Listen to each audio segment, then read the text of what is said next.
Good evening mga guys. At napunta tayo guys dito sa SM City, Santo Tomas.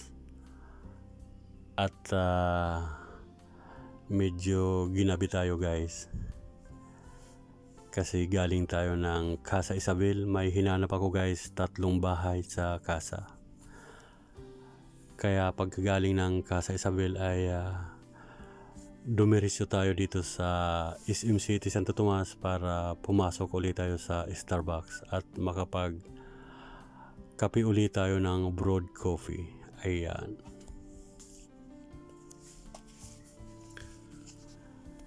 Ayan guys, at papasok na tayo guys sa Starbucks. Ayan. At mabait yung security guard at pinagbubuksan po yung mga customer na napasok sa Starbucks. Ayan. At ayan po ang mga nagagandang mga empleyado ng Starbucks. Ayan. Ayan po sila guys. At napili tayo guys ng brewed coffee na masarap na flavor. At yung flavor na Americano guys ang nagustuhan ko. Yan. Kasi nung Martes last week na pumunta ako ay ibang flavor yung tinikman ko. Yung unang in-order ko ay halagang ano po yun, 115, bali 115 pesos. At ito namang flavor na Americano ay 150, kaya lamang ng 35 pesos. Mas mahal po yung flavor na Americano. Ayan. Pero solid naman guys yung brewed coffee na flavor Americano. Masarap po yung flavor na Americano, kaya ito yung pinaloto ko. Tulad ng dati ay mag-aantay tayo ng mga 10 minutes bago i-serve po sa atin. Ayan. At ayan guys ang loob ng Starbucks. Ayan. At alam nyo guys, yung unang nagbukas dito sa mall sa SM City, Santo Tomas, ang pinakauna-unahan po ay itong Starbucks. Ito po yung unang nagbukas. Ayan. Kasi galing sa pinaka main sa may harap ay nasa bungad lang itong Starbucks. Oo. Pinakabungad po ito. Ayan. At marami na rin guys yung mga napasok ngayon dito sa Starbucks. Kahit medyo nagabi na ay maraming mga customer na mga pumapasok dito sa Starbucks. Palibasa ay ito pa lang yung unang nagbukas dito sa mall. Ayan.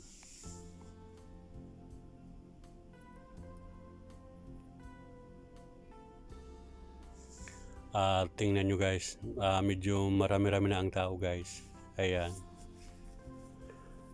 Marami ng tao dito sa Starbucks. At halina kayo guys, pasok kayo dito guys sa Starbucks para mapuntahan nyo rin yung SM Santo Tomas. Ayan. At habang nag-aantay tayo guys ng ating pinalutong kape na brewed, ay may babatiin tayong kaibigan guys. Ayan. At hindi natin nakakalimutan, number 1 si Sir J. Ponciano. Ayan. Ayan na po yung order nating kape guys. Flavor Americano. Ayan. At tayo'y magkape. At ito lang naman guys yung paborito kong kape dito sa Starbucks, yung brewed coffee. Kaya malimit na binabalik-balikan ko po ito. Ayan. At hindi na ako nag-order ng ibang mga pagkain nila. Kasi pagkagaling ko ng Casa kanina, Casa Isabel, ay ako yung nagmerienda, kaya medyo napabusog pa tayo. Ayan. Yan ating ihalo guys ang broad yan. Ayan, sulit naman guys, kahit 150 pesos ang isang ganyan ay malaki naman yung baso nila, yung paper cup. Ayan. Okay. Ating timusan guys. Yung brewed coffee, napakasarap. Ayan. At shout out din kay Sir Armin Vancouver. Yan. Hello Sir Armin, kumusta? Kay Ma'am Chailarios, yan. Kay Ma'am Domingo ng Black 6424. Ayan. At kay Security Lover Nature, yan. Ang sipag ni Sir Security, mag-ikot-ikot dito sa Maynila. Minsan, baka nagkakasalubong na kami, hindi lang kami nagkatagpo talaga. Kasi actually sa personal, hindi pa naman kami nagkikita ni Security Lover Nature. Yan. At kay Ma'am Ate JB, ayan. Lagi kong pinapanood yung mga upload ni Ma'am Ate JB. Napakasipag ni Ma'am na mag-vlog sa kanyang tindahan, kaya pinapanood ko. At malay natin balang araw ay magtindahan din tayo, ay may mga idea tayong napupulot ng aral kay Ate JB. Ayan. At kay Ma'am Rose, ayan. Lagi ding pinapanood ang ating mga ina-upload na video ni Ma'am Rose Hold, yan. At kay Ma'am Rose Jane, yan, kay Ma'am Rose Jane na lagi ring nandyan na nanonood ng ating mga ina-upload na video. Ayan.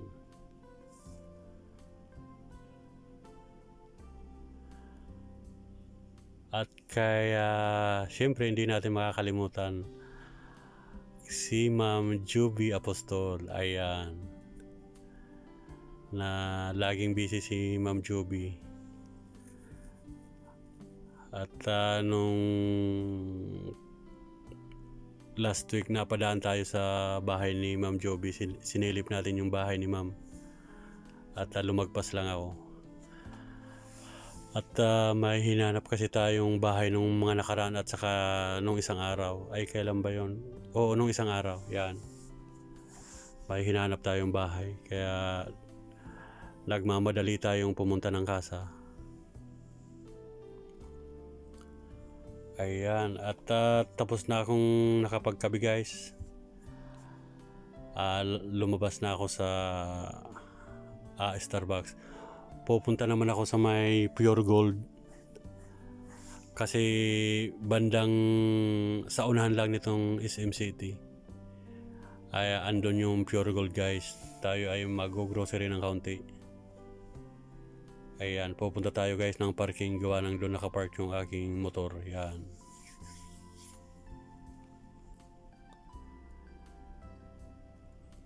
Ayan guys, napakarami ng mga nakapark dito sa parking area nila. Kahit napakaluwag ng kanilang parking ay punong-puno dito sa bandang gilid sa daming mga motor na nagpasukan. Ayan yung view guys ng SM City Santo Tomaso. Yan. Ayan.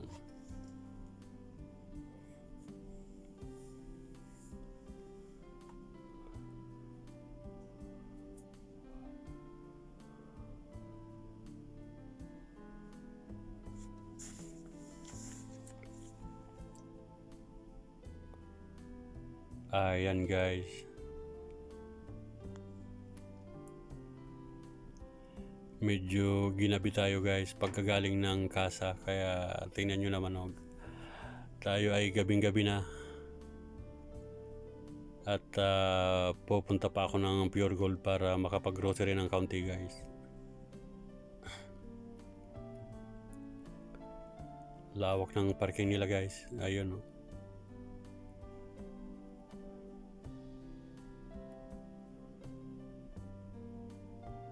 Ayan. At lalabas na tayo ng parking. Pupunta na tayo ng Pure Gold. Dito na ako guys sa Pure Gold Santo Tomas. Ayan. At tayo ay papasok. Tayo ay mag-grocery ng kaunti. Magkakatabi lang ito guys. Pure Gold. Yung kaharap niya ay Palengke, Save More, at saka Llanas. Tapos yung SM Santo Tomas na. Ayan. Kaya wala ka na nga hanapin dito sa Santo Tomas. Marami ng mga mapupuntahan na mga mall. At yung harap ng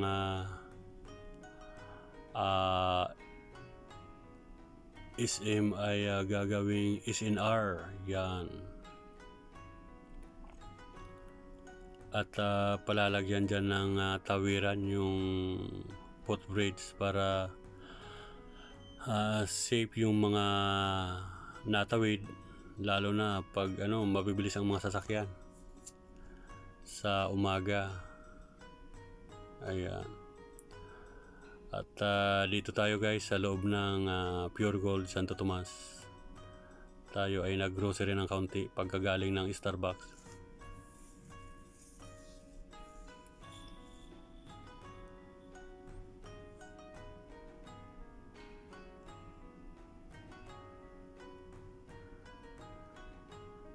Ayan. Ito yung malimit na pinupuntahan ko guys, yung Robinson Mall, Pure Gold. Gawa ng medyo mura sila guys. Medyo mababa ang price nila kaysa sa ibang mga mall. Ayan.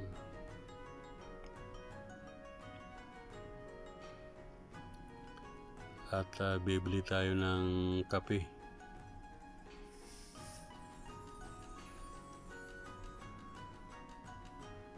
At bibili din tayo ng Nescafe Gold. Yan, masarap ang flavor na Nescafe Gold guys. Yan ang lagi kong binibili. Yan.